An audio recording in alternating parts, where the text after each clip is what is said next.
I know we're here tonight to talk about resiliency. Looks like we're having a little bit of difficulty, but my name is Rod Matthews. I am the president and CEO of Brevian Energy. We are a commercial microgrid solutions provider. We are based in Southern California in Vista in the San Diego area. Uh, One of our primary goals is to make solar and renewable energy more affordable for everyone, not just people who are much more affluent. So we like to focus our strategies to low to moderate income communities where we can really make a difference.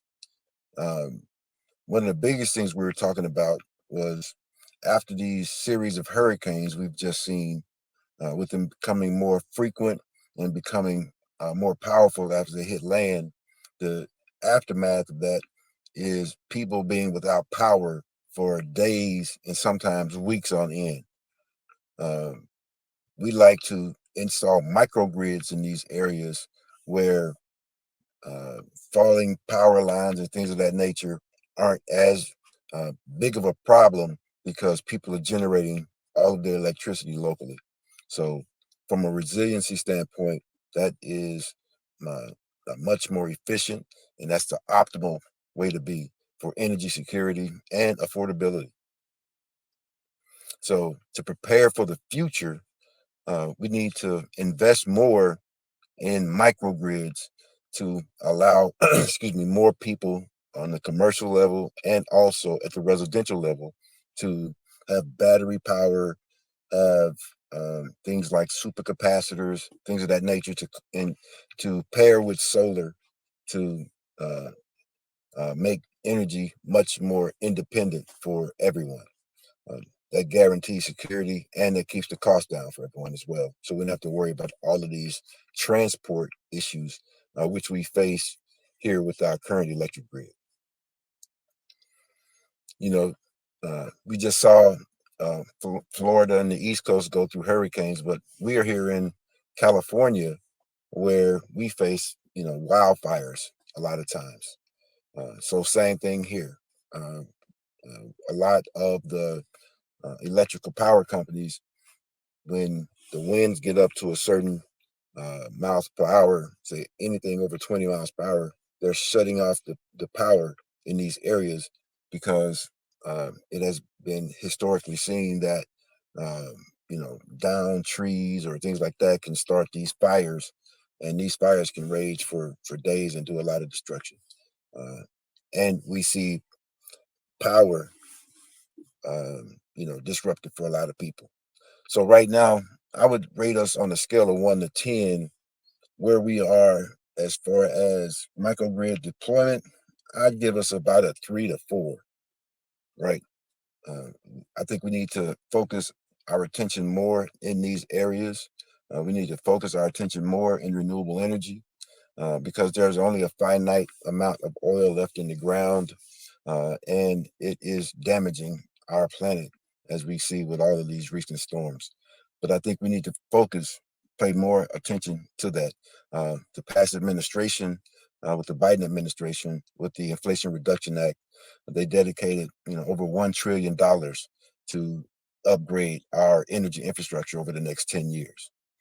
So I think we need to, pay more attention to doing that and focus uh, our efforts jointly to make that happen. I think, well, I know there are a lot of resources available right now to become educated in these renewable energy spaces. As I said, our whole energy infrastructure is going to be remade over the next 10 to 15 years, and it's going to require an all hands on deck effort to make that happen. So much so to the point now they are starting to offer in prisons, uh, vocational training to inmates to be solar installers, to give them that type of education once they get out, because there is such a need for it. Um, as veterans, there are several resources that are available that we have made available before. You can go back to the archives and we can make that available again a number of resources to get free training in this area, and it's going to require the skill set and the desire and the perseverance and the commitment from veterans to make this happen. Uh, because we're going to need as many hands as possible to remake our entire infrastructure. I know some of the leaders in the space for its community solar.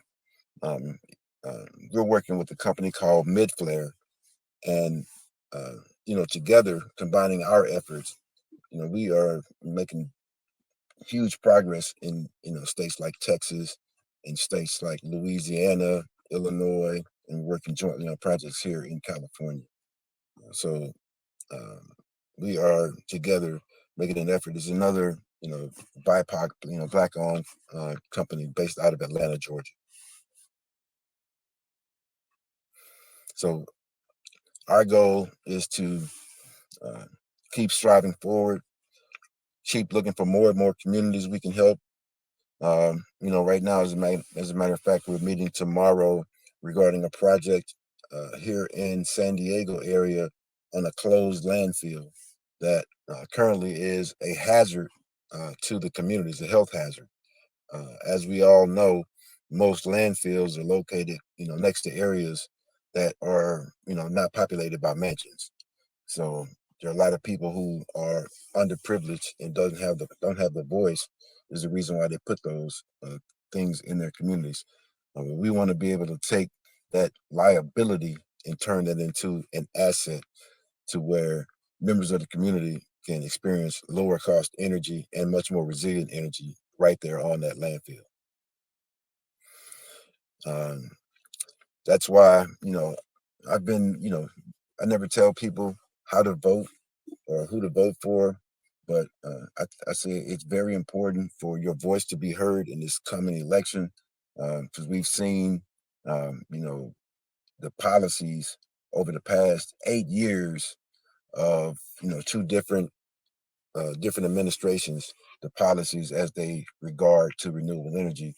And, you can make your own determination as to whose policy was more beneficial. My whole reason for getting involved in renewable energy was to be able to help as many people as possible. When I first became aware of what a microgrid was and how they operated, I saw that to be an, an area that can level the playing field a lot of times in our communities. I know here in California and in San Diego, in particular, where I live, uh, the power rates are the highest in the entire country, to the point where sometimes people have to make a choice on whether or not they're paying their electricity bill or they're buying food. So I wanted to do anything that I can in my power to lower the cost of electricity in our areas. And I think microgrids are an excellent way to do that.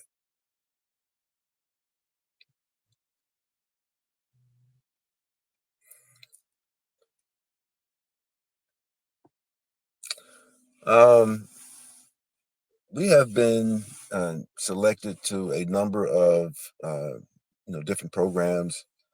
We are a member of the American Council on Renewable Energy, and we were accepted to their Accelerate program, which is a business accelerator. We were chosen to be a part of the Clean Tech America program, where we competed in a national pitch contest, where we finished in the finals. Um, we do a lot of work here locally in the San Diego area. We're big advocates, uh, particularly for community type issues to make power more affordable and more available for people who are, less fortunate or don't have the, financial wherewithal to do these things themselves. We like to be advocates for them. So that's really big for us. And we've been recognized for doing things like that.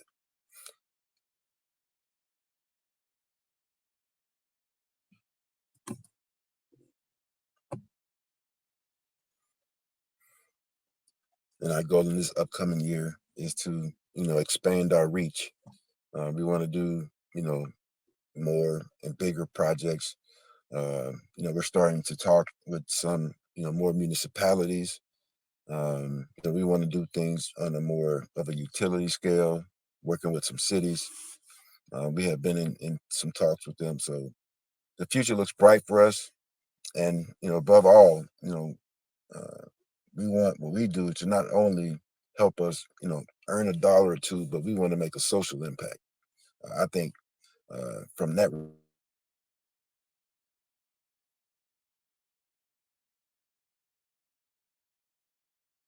priority, we want a company, but we definitely want to make.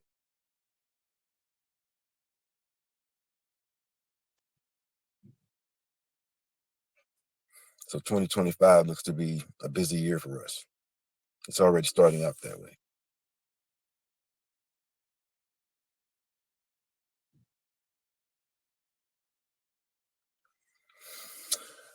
I think one of the valuable lessons, that I've learned over the past couple of years doing this is never take anything for granted.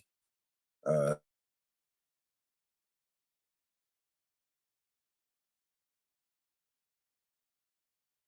Important to go into these communities to listen to them, to understand the specific challenges they have. Every community is different. You think, oh, these people are, it's a low to moderate income community here, low to moderate income community here. The demographics say the their earned income is roughly one set of people live in one area may have a whole different set of challenges than somebody lives in a whole different area. So it's really critical to listen to each and every community and get the buy-in from each and every community that we go in. Um, and these technologies not only help us in the United States, but because of a lot of underdeveloped countries, people like to consider called third world, so they didn't have a big electrical grid to begin with. It is much easier in a lot of cases to deploy these technologies in those areas to help make a difference. I was watching a documentary once, regarding these issues that we have around power, and it was stated in the documentary that um, having electricity doesn't necessarily guarantee you success, but not having electricity automatically guarantees you to fail. So that's why it's so important to electrify these areas that they can have lights at night, they can have refrigeration to store their food and things of that nature.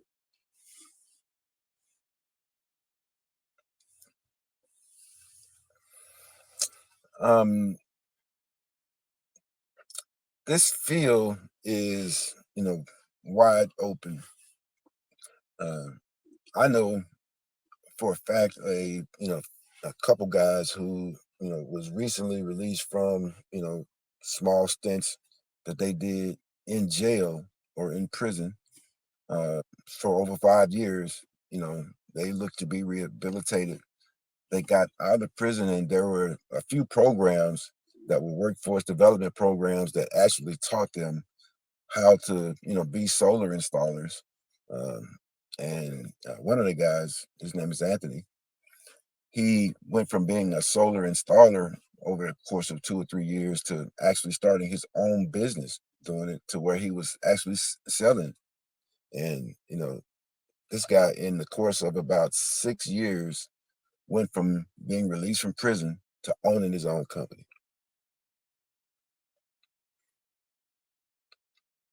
And those are opportunities that a lot of people don't get. He made the most of them, and now he actually employs people. He's a person who gives his testimony, and he actually has a program to help people transition. Some of his workforce now are guys who transition from prison.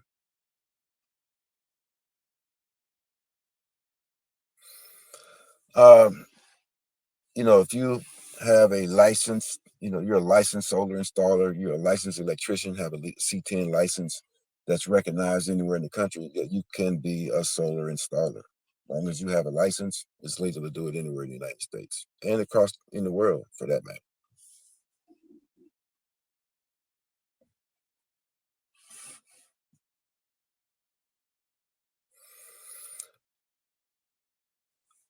Absolutely. Solar panels can be installed anywhere. In fact, Chicago has the largest metropolitan microgrid in the country, combining batteries and a lot of solar power and a few different solar farms. Uh, but this technology applies anywhere in the world, in the United States. Uh, we have some states that have policies that are more friendly uh, from tax credits and things of that nature than others. But everyone is really getting on board to recognize that in order for us to progress over the next 10 to 15 years, our current way that we generate power has to change because we're relying on a finite source when we have an infinite source of power that shines down every day. Um, we're seeing the demand grow even greater with uh, everyone moving to electric vehicles. I just purchased one myself here in California.